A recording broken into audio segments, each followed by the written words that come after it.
फाफड़ा और फेफड़ा की चर्चा चली तो आपने हमें डब्बे में वो दिए थे फाफड़ा, उसी दूसरे दिन सिद्ध करके। तो वो फाफड़ा पा करके हमें ना लगा जैसे हम कोई छोटा बच्चा होता ना, वो फाफड़ा, हमने पूछा कि फाफड़ा कैसा होता है?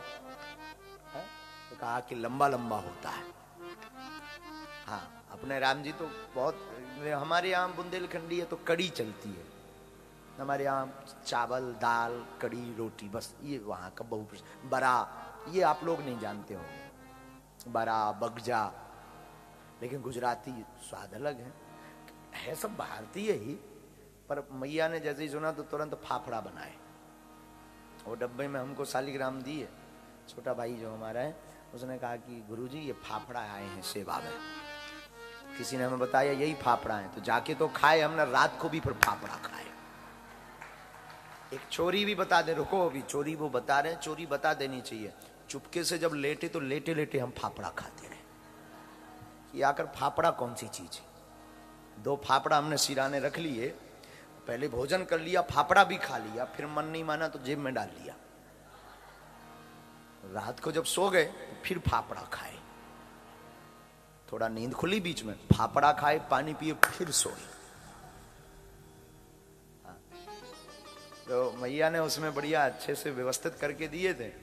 तो हमें मैया को ये भक्ति माता, इन दोनों को देख करके जो है भक्ति माता के तो घर पर रुके ही थे। पिछली बार दीपक जी आए हैं आज, हाँ पिछली बार रुके ही थे। लेकिन जो इस कथा की मुख्य यजमान है, इनमें भी जो भाव है ना, एकदम माँ जैसा भाव। जब ये कथा सुनते हैं हमें लगता है जैसे वो दुलार, वो जैसे ही हमारे मुंह से फाफड़ा निकला तुरंत व्यवस्था करना, सब करते हैं, 2 रूप में करते हैं। कोई शिष्य बनकर के गुरु जी के लिए करता है, लेकिन इनका जो भाव लगा ना, जैसे एक माँ अपने बच्चे की पूरा ख्याल रखती ना, वैसे ही इन्होंने व्यवस्था की। एक बार इनके लिए जरूर जोरदार ताली बजाओ। कथा में सहयोग तो ठीक है, कथा सहयोग देना बड़ी बात नहीं है, कथा सुनना बहुत बड़ी बात है। करवा तो कोई भी लेगा, पाउंड जिसके पास में है वो बुला करके करवा लेगा, लेकिन कथा सुनना पूरा हम देखते रहते हैं 3 घंटे तक। वरना हमारे जितने जजमान हैं वो आधे से ज्यादा जजमान खिसक जाते हैं।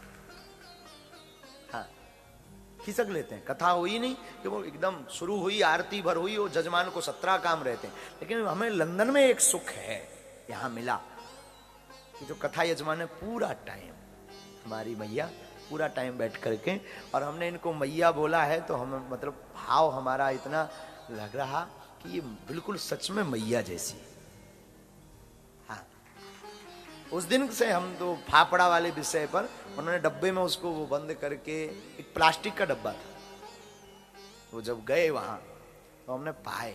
हम तो देखो मिले नहीं मैया को पहले कभी, शायद पिछली कथा में भी नहीं मिले, मिल नहीं पाए, व्यस्तता रही हमारी, व्यस्तता।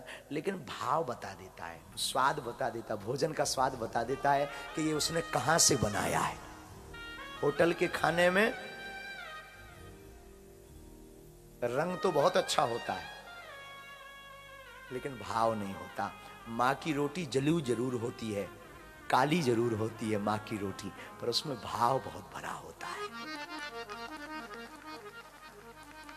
ममता बहुत होती है। ये हम आपको सिर्फ इसीलिए बता रहे हैं कि जब एक साधारण हम आप मानव हैं और भाव पूर्वक कोई बनाए तो व्यक्ति तृप्त हो जाता है। वो तो ईश्वर है, तुम उनको भाव पूर्वक भजोगे तो वो जरूर तृप्त होकर प्रकट हो जाएगा, वो जरूर सामने आएगा। इसीलिए हम एक बात निवेदन करें, राम जी जैसा कोई दयालु आज तक नहीं हुआ।